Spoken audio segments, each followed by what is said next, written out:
দীর্ঘদিন ধরে যুক্তরাজ্যে থাকলেও বেগম খালেদা জিয়ার বড় নাতনি জাইমা রহমানকে নিয়ে বিএনপির নেতাকর্মীদের আগ্রহের শেষ নেই। ২০১৯ সালে ব্যারিস্টারি পাশ করার পর বিএনপির ভারপ্রাপ্ত চেয়ারম্যান তারেক রহমানের মেয়ের রাজনীতিতে আসা নিয়ে চলছে বিভিন্ন জল্পনা কল্পনা। গেল ৫ আগস্ট শেখ হাসিনা পতনের মধ্য দিয়ে দেশের রাজনৈতিক পট পরিবর্তনে আরও জোরালো হয়েছে আলোচনা। সেই আলোচনার রেশ কেটে যাওয়ার আগেই তারেক রহমানের প্রতিনিধি হিসেবে যুক্তরাষ্ট্রের ন্যাশনাল প্রেয়ার ব্রেকফাস্টে যোগ দিতে যাচ্ছেন জাইমা রহমান। বিশ্লেষকদের অনেকেই এই পদক্ষেপকে জিয়া পরিবারের তৃতীয় প্রজন্মের রাজনীতিতে প্রথম পদক্ষেপ হিসেবে দেখছেন, কারণ তার রাজনৈতিক পদচারণা এমন এক অনুষ্ঠানে যোগদানের মধ্য দিয়ে শুরু হচ্ছে যেখানে উপস্থিত থাকবেন যুক্তরাষ্ট্রের প্রেসিডেন্ট ডোনাল্ড ট্রাম্প। একমাত্র ওয়ালটন এসি দিচ্ছে ১ বছরের রিপ্লেসমেন্ট গ্যারান্টি। আগামী ৫ ও ৬ জানুয়ারি ওয়াশিংটনে অনুষ্ঠিত হতে যাচ্ছে মার্কিন যুক্তরাষ্ট্রের বার্ষিক আয়োজন ন্যাশনাল প্রেয়ার ব্রেকফাস্ট।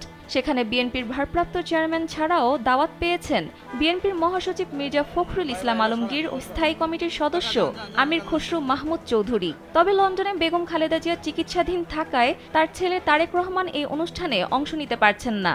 তার পরিবর্তে প্রতিনিধি হিসেবে পাঠানো হচ্ছে জাইমা রহমানকে। হোয়াইট হাউস ও ন্যাশনাল প্রেয়ার ব্রেকফাস্ট কমিটি আয়োজিত এই অনুষ্ঠানে মার্কিন প্রেসিডেন্ট ডোনাল্ড ট্রাম্প ছাড়াও বিশ্বের বিভিন্ন দেশের শীর্ষ নেতারা অংশ নেবেন। বিভিন্ন দেশের রাজনৈতিক পেশাজীবী ব্যবসায়ী সহ বিভিন্ন পর্যায়ের গুরুত্বপূর্ণ ব্যক্তিদের সাথে মতবিনিময়ের সুযোগও তৈরি হয় বার্ষিক এই অনুষ্ঠানে। এছাড়াও জাইমা রহমানকে অনেকেই রাজনীতিতে খালেদা জিয়ার উত্তরসূরি বিবেচনা করেন।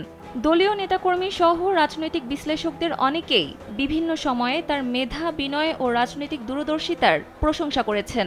এর আগেও খালেদা জিয়ার সাথে বিভিন্ন অনুষ্ঠানে যোগ দিয়েছেন তিনি, তবে তিনি তখন অনেক ছোট ছিলেন।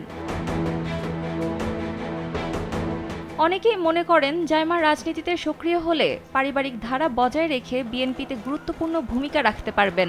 রাজনৈতিক পট পরিবর্তনের মধ্য দিয়ে বিএনপির রাজনীতির দুঃসময় অনেকটাই কেটে গেছে। এরই মধ্যে তারেক রহমান শিগগিরই দেশে ফিরে সশরীরে দলের হাল ধরবেন এমনটাই আশা করছেন বিএনপির নেতাকর্মীরা। অনেকে আবার মনে করেন বাবার সঙ্গে জাইমা রহমানও দেশে ফিরবেন এবং পর্যায়ক্রমে রাজনীতিতে সক্রিয় হয়ে দলটিতে গুরুত্বপূর্ণ ভূমিকা রাখবেন। সানজিদা ইসলাম, কালবেলা।